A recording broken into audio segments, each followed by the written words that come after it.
Hello students, welcome again मेरे channel विजय sir nursing classes. तो dear students, आज की इस क्लास में डिस्कस करेंगे हम रेनिन एंजियोटेंसिन एल्डोस्टेरोन सिस्टम, यानी जो आपका रास सिस्टम होता है, इसके बारे में हम डिस्कस करेंगे। तो फर्स्टली हम इसके इंट्रोडक्शन के बारे में बात करते हैं। The renin angiotensin aldosterone system is a hormonal mechanism that regulate blood pressure, blood volume and electrolyte balance। तो डिएसएन जो हमारा रास सिस्टम होता है, एक आपका हार्मोनल मैकेनिज्म होता है जो हमारे बॉडी में जो आपका ब्लड प्रेशर होता है, ब्लड वॉल्यूम होता है और जो आपका इलेक्ट्रोलाइट बैलेंस होता है, इसको रेगुलेट करने में हमारा हेल्प करता है। नेक्स्ट हम बात करते हैं आपका स्टिमुलाई फॉर द रास एक्टिवेशन, यानी जो आपका रास सिस्टम होता है, इसको एक्टिवेट करने के लिए कौन से स्टिमुलाई आपके रिस्पॉन्सिबल रहते हैं।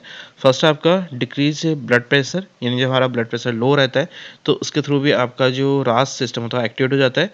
इसके अलावा जब हमारा ब्लड वॉल्यूम डिक्रीज होता है और आपका जो सोडियम कंसनट्रेशन होता है वो भी डिक्रीज होता है, और आपका जो किडनी है यानी इसमें जो रीनल परफ्यूजन रिड्यूस रहता है, यानी किडनी का ब्लड फ्लो होता है वो आपका कम रहता है, तो इनके थ्रू जो आपका रास जो सिस्टम होता है वो आपका एक्टिवेट हो जाता है।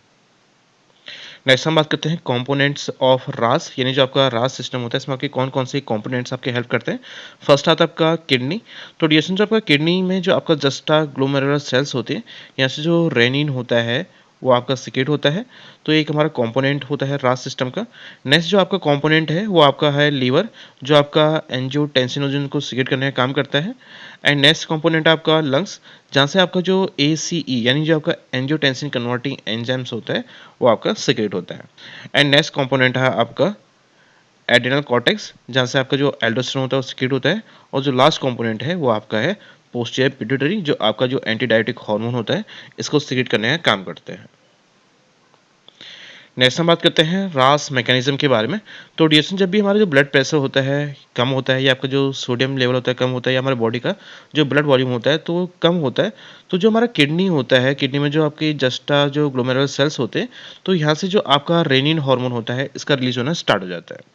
तो डिएशन फिर जो आपका रेनिन होता है ये हमारा जो लीवर होता है इसको स्टिमुलेट करता है।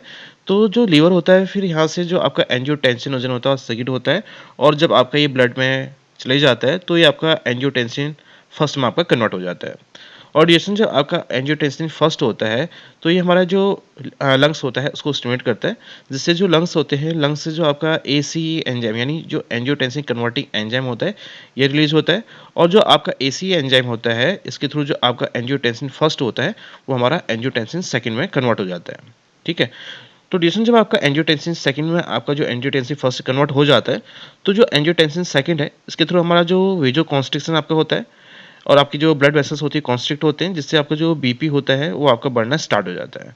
और इसके अलावा जो एंजियोटेंसिन सेकंड होता है ये हमारे जो एड्रेनल कॉर्टेक्स होता है इसको स्टिमुलेट करता है, जिससे जो आपका एल्डोस्टेरोन होता है वो आपका सिक्रेट होता है।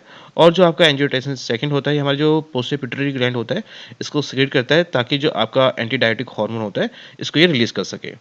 तो इसके बाद जो हमारे जो डिस्टल ट्यूब्स होते हैं और आपके जो कलेक्टिंग डक्ट्स होते हैं, यहाँ पर जो आपका सोडियम होता है और आपका जो वाटर होता है इसका रीअब्जॉर्प्शन होना स्टार्ट हो जाता है, और हमारी बॉडी से जो आपका पोटेशियम होता है इसका जो एक्सक्रीशन होता है वो आपका इंक्रीज हो जाता है, जिससे जो हमारा ब्लड वॉल्यूम होता है वो आपका इंक्रीज होता है और आपका BP भी बढ़ जाता है।